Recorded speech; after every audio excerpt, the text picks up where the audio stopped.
You shy? Hey, you. Oh, my little shy guy.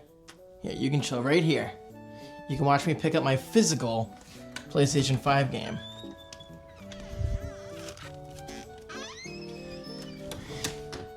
You gotta love it. What a concept. You buy a game, and it physically arrives. I open that game, and I can physically put it inside one of my PlayStation 5s. Right there. What's up, guys? How y'all doing today?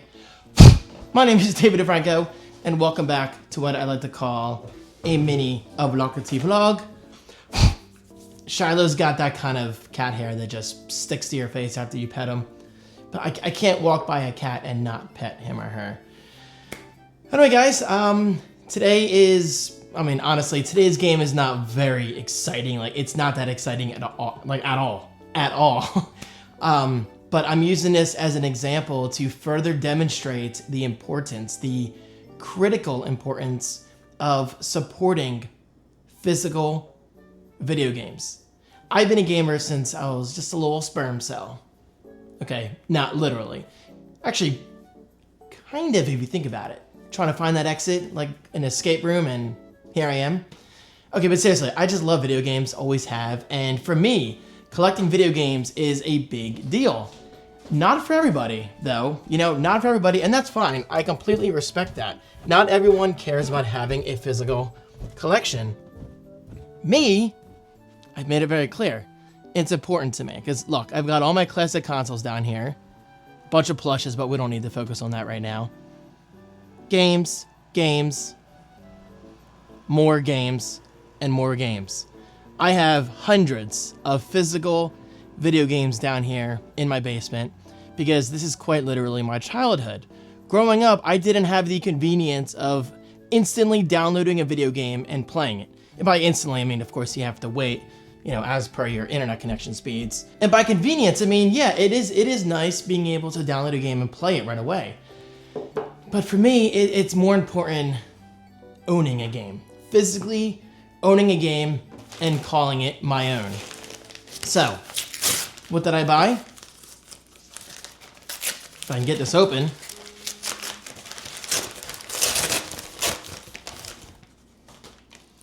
There you go. I bought Pac-Man World 2 repack, physical, for I think $23. And PlayStation is still asking for $30 on the PlayStation Store. So if you factor in tax, you're paying what, like $31 or whatever. So after my tax, I think I paid like 23 or 24. I forget the exact amount, but it was definitely cheaper than if I were to buy it digitally. This isn't a big game, I've made that clear. This isn't like I got, you know, The Last of Us Part 2 or GTA 6, which is impossible. That's not out until November 19th. And man, that's gonna be a day we're gonna look back on years from now, because that is the biggest game in entertainment history. Not just video game history, but entertainment history.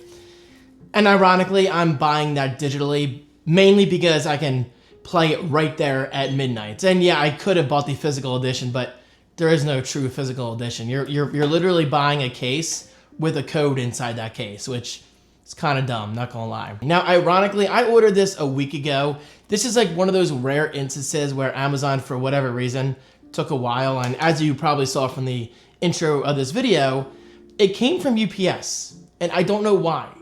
Typically, when I order something from Amazon, like 99% of my packages arrive via an Amazon truck, an Amazon van, or someone random via Amazon Flex. Think DoorDash, but for Amazon, which is pretty cool. It's pretty cool. That gives people jobs, that gives people money, and all that stuff. But for whatever reason, this was delayed. Like I would have normally had this within like 24 hours, but it took a week to get here, a week, which is fine, it's whatever. But that kind of does demonstrate the fact that, hey, if I wanted to play this right away, then yeah, maybe I would have spent that $30 instead of 23 or 24, however much this cost me. But that does not change the fact that physical games are typically so much cheaper than digital games. Example, and yes, I'm going to continue to use this as an example. In tomorrow's video, you're gonna hear me demonstrate or talk about, ramble about 5 reasons why I feel like physical games are still king over digital games. I'm having a hard time talking today. But anyway, Elden Ring. Elden Ring is my example. That is definitely my go-to example. I paid $20 on Prime Day. $20 for a physical copy. Now, to be fair, it is back up to $40 physical, which is still a damn good deal considering how huge the game is.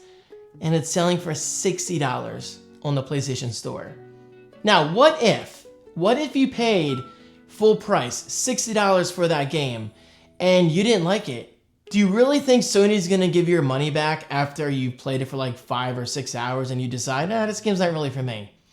No, they're not going to give you your money back. Whereas with a physical game, Amazon asks no questions. Like, I have returned numerous things in the past few years. One of them being a video game. Actually, no, I sold The Witcher 3 Wild Hunt. I'm sorry, it just wasn't for me. I think The Witcher 3 is very mediocre at best. But I'm not gonna go into that right now. Hey, at least I like Elden Ring, so be cool in the comments, all right? Anyway, that's just my point. Like, if you don't like a physical game, you can either return it or resell it on places like eBay or Facebook Marketplace, or if you're a really generous person, you could give away your games to a friend or a family member. And that's the beautiful thing about owning something physical.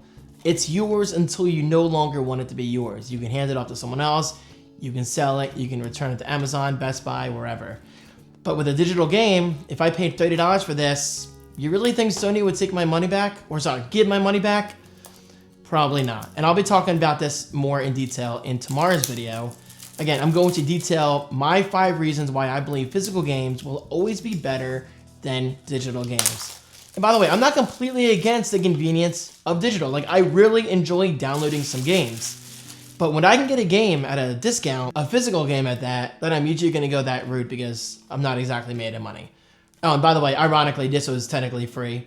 I got a $30 Visa gift card for taking another one of those YouTube surveys. Not powered by YouTube, but a marketing team that reaches out to me now and then, and they want my opinion, my survey results. And guys, no joke, that survey took maybe like 5 minutes. So 5-10 minutes of my time for a $30 gift card. And I ended up buying this because I'm actually very curious about this. Now, I love Pac-Man. I don't know anyone who doesn't like Pac-Man. It's one of the OG arcade games out there. But when it comes to putting Pac-Man in a 3D world, I am curious about this. So question for you, is this any good? Now, it's obviously a remake, hence why they called it Repack. And actually, funny enough, I own the original Pac-Man world on PlayStation 1 upstairs. I got it as part of like one of those video game flips and finds bundles that I got a while ago. And I might just take it off eBay and keep it for myself and just put it in my collection. It's kind of weird that I didn't. You know what, I'm gonna take that off eBay tonight. But anyway, guys, what are your thoughts on Pac-Man World 2 Repack? Is it a good game? I'm very curious how they take the idea of Pac-Man and put him into a 3D world. Like, is this an adventure game? Is it puzzle? I'm not even really sure what to expect. It says 8 GB minimum, so I'm assuming you have to copy the data from this disk to the SSD, which is kind of funny because at that point you might as well buy digital, like if you're just looking for something easy to play. But I can't say it enough. I love physical media. You can't tell me otherwise. Like, this is so nice. This is so nice. And check it out. I'm slowly but surely building my PS5 collection. Because stupid me a while ago sold both of my first PS5s. Here we go. There's my games and Switch 1 and Switch 2 games. And then I bought two more PS5s, but in the slim form factor. So technically I have now purchased 4 PlayStation 5s. So yes, in other words, I'm kind of late to the PlayStation 5 party. I mean, I was early. I almost got it on day 1. I got it like a month after release or something. Then I sold it because I found myself not using it because I was a total Xbox Game Pass fanboy. Like, I was obsessed with Game Pass. And then Xbox made all those weird mistakes and announcements, but now that we have a new Xbox CEO, I'm hoping they turn things around, and I'm hoping they take Sony's announcement of killing physical media, as an opportunity in saying this: look, gamers, we've got you. We are not taking physical media away in regards to the Xbox Project Helix console coming out in 2028. I don't know when it's coming out, I'm just guessing. But at the same time, a bigger part of me, actually more so the business side of me, I should say, predicts that Xbox is also going to kill physical media. Because unfortunately, it is the smart thing to do from a business perspective, screwing consumers like myself who have been there since day one. So I'm thinking, I don't know. What do you think? Do you think Xbox is going to make a similar announcement? I mean, in a way, Sony kind of took blowback on this one.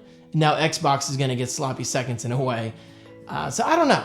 I'm hoping maybe they were planning to announce it, and now with all the backlash against Sony, Xbox is kind of backing up and saying, you know what?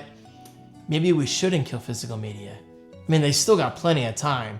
With the RAM shortage and everything and storage prices going up like crazy, I don't think either Sony or Microsoft are in any like insane rush to push out the next gen consoles. So, in other words, they've got time to figure this out. All right, there you go. I managed to turn kind of a boring game into an interesting vlog. At least I think it's interesting. Guys, stay tuned for tomorrow's video. Again, I'm going to be talking about my 5 reasons why I think physical games are better than digital. Of course, you do have some conveniences with digital. Like, I'm not completely against it. But I do want to take back my 50-50 argument from last week's video. I'm no longer 50-50 for physical and digital. There's a black cat in my backyard. That cat comes by now and then. It's not Zero. It's some random black cat. Now I'm 60-40. I'm 60 for physical and 40 for digital. Hi, Key. Hi. He's just looking. Hello. I'll feed you if you want. He's very skittish. I probably can't feed him. All right, thank you guys so much for watching. Happy gaming, and please continue buying physical games because you cannot let the big companies win. Because without us, well, they're nothing. I'll see you later.